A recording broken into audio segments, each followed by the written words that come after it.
In this video, let us discuss limiting reactants. Okay, before we go to the topic, mag-set tayo ng real-life example. Halimbawa, we are about to make sandwiches. Let BD represents bread, CH represents cheese, and let's say we have 10 slices of bread and 7 slices of cheese. So alam natin ang standard sandwich, we need 2 slices of bread and 1 slice of cheese para makagawa ng isang sandwich. Kung ititreat natin ito as an equation, we can say 2BD plus CH equals BD2CH. So para lang siyang chemical equation. But now, i-consider na natin yung ating mga given. Sabi meron tayong 10 slices of bread and 7 slices of cheese. Suppose meron tayong 10 slices of bread, ibig sabihin yan, meron tayong 5 slices of cheese. Kasi nga, para makakreate ng isang sandwich, kailangan natin ng 1 slice of cheese per 2 slices of bread. So, proportion yan. Kung meron kang 10 slices of bread, of course, you need 5 slices of cheese to create 5 sandwiches. However, mapapansin mo rin na yung slices of cheese mo ay 7. Pero 5 lang ang nagamit mo. We can conclude now that the bread is the limiting reactant. Kasi, naubos mo na siya lahat, pero yung slices of cheese mo may natira. So, yung slices of cheese, sobra yan. Ayan yung excess reactant. This situation is analogous sa ating chemical equation na may limiting reactant. Ibig sabihin yan, the reaction stops as soon as the limiting reactant is totally consumed. Okay? Lagi nyo tatandaan sa chemical reaction, hindi baling may sobra, wag lang kulangin. Bale yung excess na 2 slices of cheese, hindi na yung magagamit. Okay? Kasi nga, wala ka ng bread. Now let us try to apply this topic in a more chemical sense. Problem number 1. Suppose we have a mixture of 10 mol of H2 and 7 moles of O2. Determine the number of moles of O2 needed to complete the reaction. Then determine the amount in grams of the excess reactant. Given sa problem na ito, yung standard balanced chemical equation that is responsible for the formation of H2O or water. So gagamitin natin yan. We know that 2 moles of H2 is equivalent to 1 mole of O2. Aware na tayo this time na ang mole concept ay applicable sa coefficients ng balanced chemical equation, right? So gagamitin natin yan to find the number of moles of O2. So we have 10 moles of H2 which is given. Multiply natin sa ating stoichiometrical equivalent. 1 mole of O2 per 2 moles of H2. Cancel out the units and perform the operation, we should get 5 moles of O2.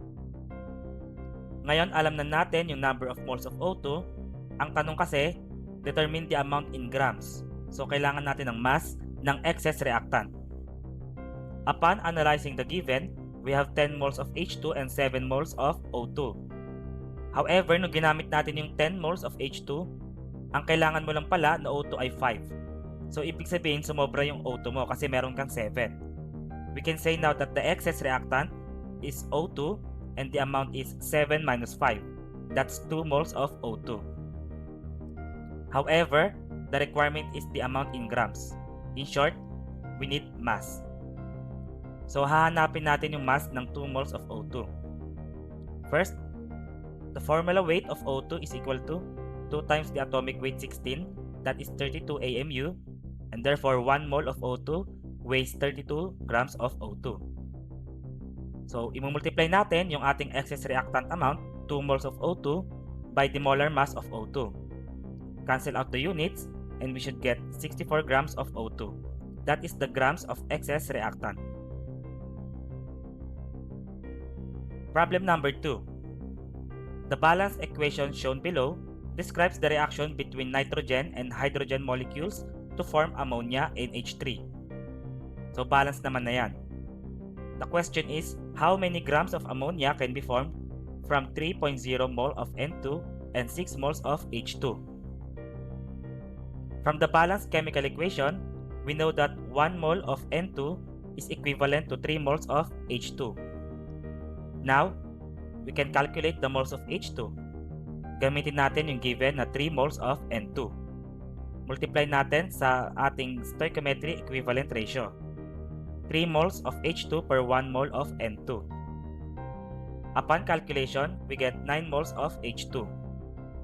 However, mapapansin natin na mas malaki yan sa ating available moles of H2, which is 6. Therefore, we can say that H2 is the limiting reactant.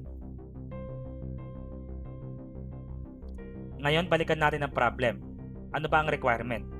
The grams of ammonia. Now, we need to create another stoichiometry equivalent ratios between H2 and NH3 ammonia. From the balanced chemical equation, we know that 3 moles of H2 is equivalent to 2 moles of ammonia. Now, the number of moles of ammonia is equal to. Ngayon, ang gagamitin nating value rito ay yung available. Kasi ang H2 natin ay limiting reactant, dapat mag-govern yung available. Hindi mo pwedeng gamitin si 9, dapat si 6 lang. So 6 moles of H2 multiply sa ating stoichiometry equivalent ratio, 2 moles of ammonia per 3 moles of H2. Cancel out the values, we get 4 moles of ammonia. Linawin ko lang, hindi natin ginamit yung 9 moles of H2 kasi siya ay limiting reactant. Ang available lang natin ay 6. So 6 ang mag-govern. Okay? Now that we have the number of moles of ammonia, kunin natin yung formula weight ng ammonia. So that's 14 plus 3 times 1 and we have 17 AMU. By molar mass, 1 mole of ammonia weighs 17 grams of ammonia. Therefore, the mass of ammonia in grams is equal to yung number of moles niya na 4 multiplied by the molar mass of ammonia, 17 grams per 1 mole. Upon calculation, 17 times 4 is equal to 68 grams. That is the answer.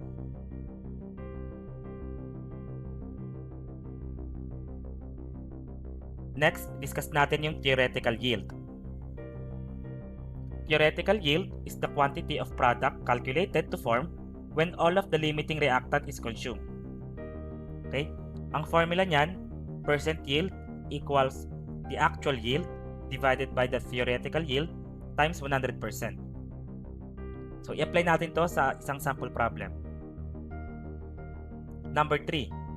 The following chemical equation describes the process of producing adipic acid H2C6H8O4 by a reaction between cyclohexane C6H12 and O2.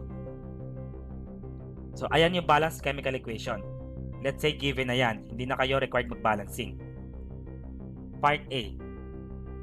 Assuming you carry out this reaction with 21 grams of cyclohexane and that it is the limiting reactant, what is the theoretical yield? Para makompute yung theoretical yield, kailangan muna natin malaman yung molar mass ng cyclohexane pati na ng adipic acid. So, the formula weight of cyclohexane C6H12 is equal to 6 times 12 plus 12 times 1, that's 84 AMU, which means the molar mass is 84 grams. Same thing with adipic acid. The formula weight is equal to 146 AMU, which means the molar mass is 146 grams.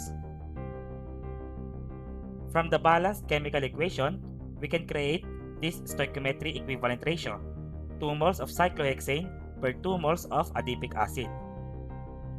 Ngayon, ano nga bang kailangan natin? Yung theoretical yield ng adipic acid.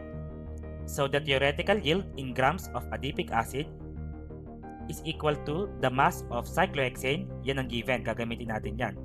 21 grams multiplied by the molar mass of the cyclohexane, which is 84 grams per 1 mole. And then, multiply natin sa ating equivalent ratios. 2 moles of adipic acid per 2 moles of cyclohexane. And lastly, multiply sa molar mass ng adipic acid in order to obtain the mass of the adipic acid. Upon cancelling out the units and performing the necessary operations, yung 2 over 2 pwede na mag-cancel out yan. Tapos 21 over 84, that's 1 over 4. And then 1 over 4 times 146, that is equal to 36.5. That is the mass of the adipic acid in grams. At yan yung ating theoretical yield. Next, part B, If you obtain an actual 21.9 grams of adipic acid, what is the percent yield?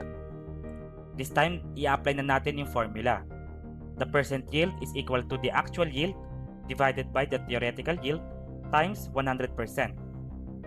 Yung actual yield natin, ayun yung given, na 21.9 grams, tapos yung theoretical yield, ayun yung na-obtain natin from part A, 36.5 grams. And then times 100%, and the percent yield is equal to 60%. That is the answer.